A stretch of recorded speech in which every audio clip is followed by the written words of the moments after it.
you ever wondered what is hell? Does it truly exist? Is it a place of fire and punishment? Or is it something much closer? Maybe even something we experience while we're alive? Today, we're going to dive deep into the nature of hell, not just from religious teachings, but also from real life, science, my personal journey, and practical strategies you can apply to escape your own hell starting today. By the end of this video, you'll discover that hell may not be where you think it is, and escaping it may be entirely within your reach.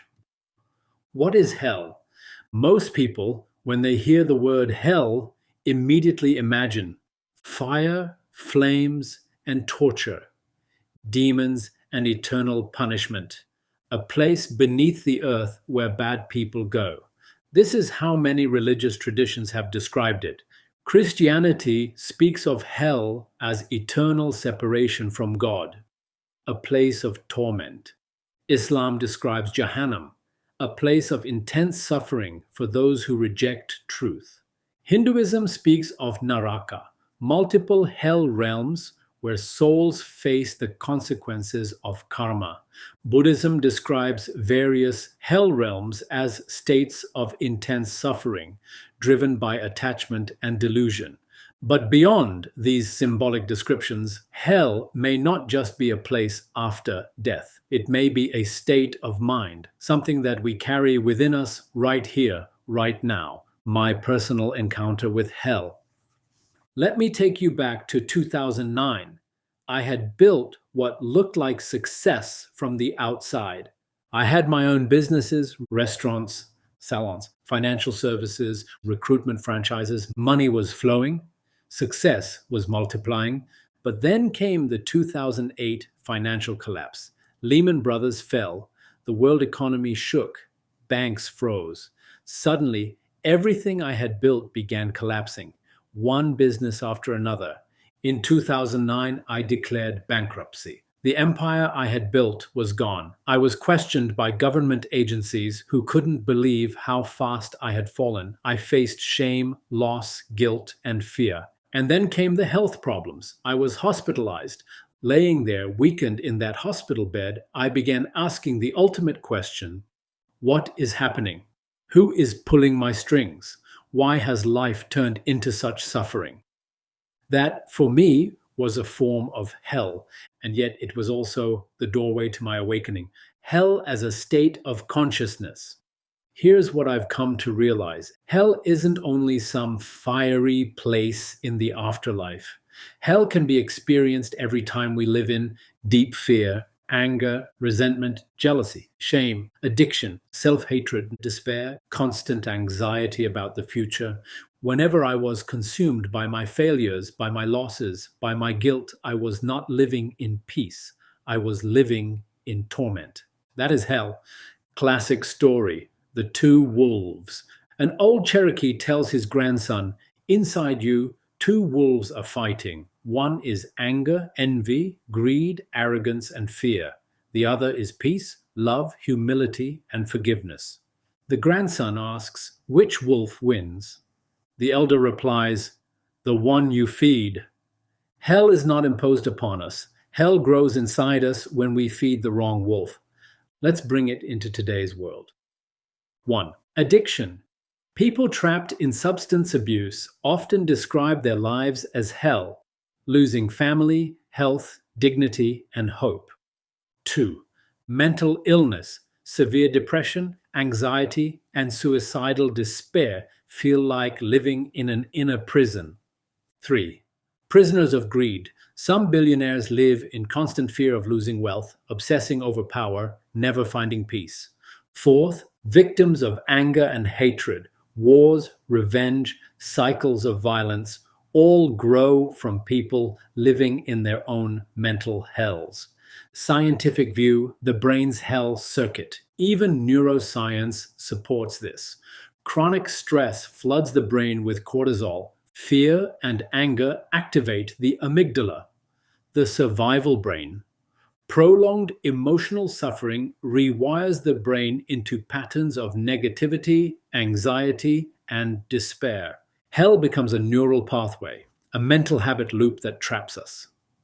I personally experienced this after bankruptcy.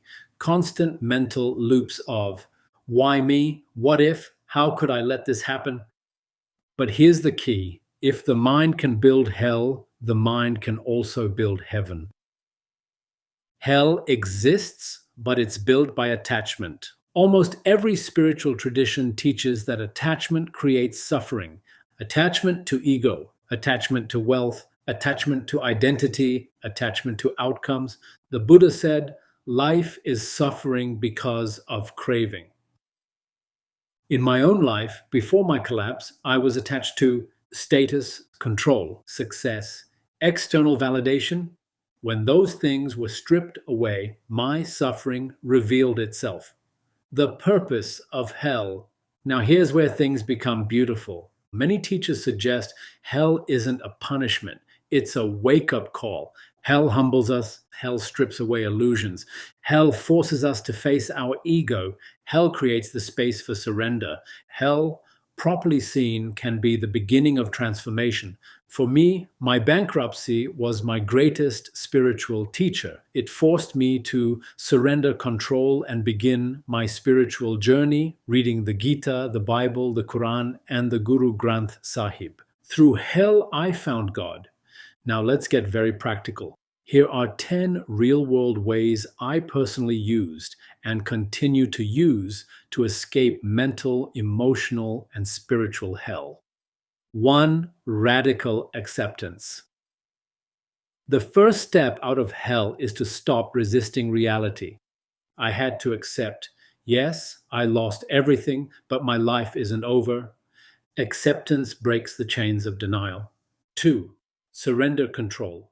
Hell grows when we try to control what we cannot. I surrendered my false belief that I could control every outcome and trusted a higher power. 3. Daily spiritual practice. I built a routine: prayer, meditation, reading scriptures. Daily connection to the divine created peace in my storm. 4. Forgive, especially yourself. Self-blame keeps us trapped. I learned to forgive my mistakes and release guilt, knowing I did my best with the knowledge I had. 5. Serve others. Shifting focus to helping others through my staffing business and my writing pulled me out of selfish despair. Service creates meaning. 6. Let go of ego. I stopped attaching my worth to success or failure. I am not my business. I am not my bank account. I am not my public image. I am a soul learning and growing. 7. Focus on the present moment. Most hell lives in regret over the past or fear of the future. I trained my mind to return to now, where peace always exists. 8. Build discipline in small actions. Small daily wins rebuild confidence. Waking early, exercising, journaling, mindful eating. These habits pulled me upward. 9. Surround yourself with light. I sought mentors, teachers, spiritual texts, and people who radiated hope, not those who fed my misery. See pain as a teacher. I stopped asking, why is this happening to me? And started asking, what is this teaching me? Every pain became a lesson. Every loss became growth. Every hell became purification. Let me share with you a classic story: the caterpillar and the butterfly. A caterpillar, when trapped inside its cocoon, may feel as though it's being buried alive. But in that darkness, transformation happens. The pain becomes the path.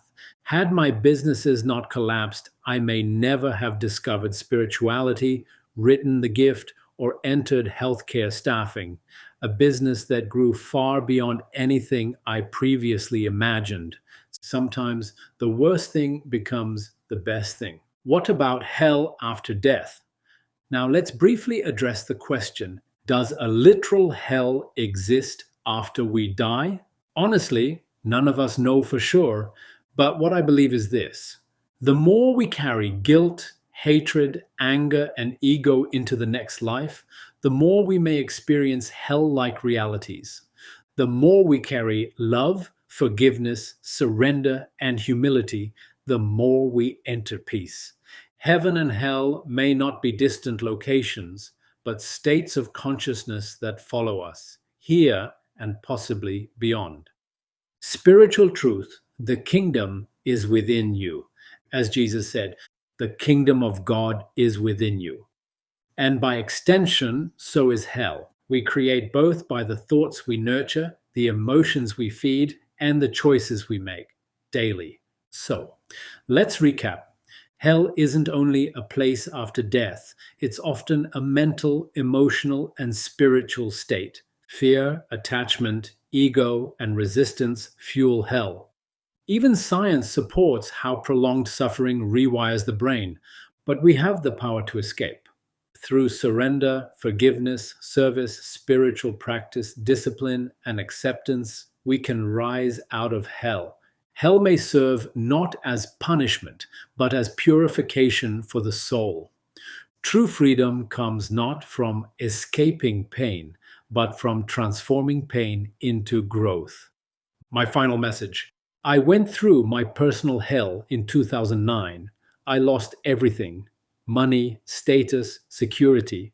But in losing all that, I found something far greater. I found God. I found my purpose. I found spiritual truth. I found my soul. Hell was not my end, it was my beginning. If this video resonated with you, write in the comments, I choose to rise above my hell. Don't forget to like, subscribe, and share this video with someone who needs hope. And if you want to go even deeper, watch my next video. Does heaven really exist? And how do we enter?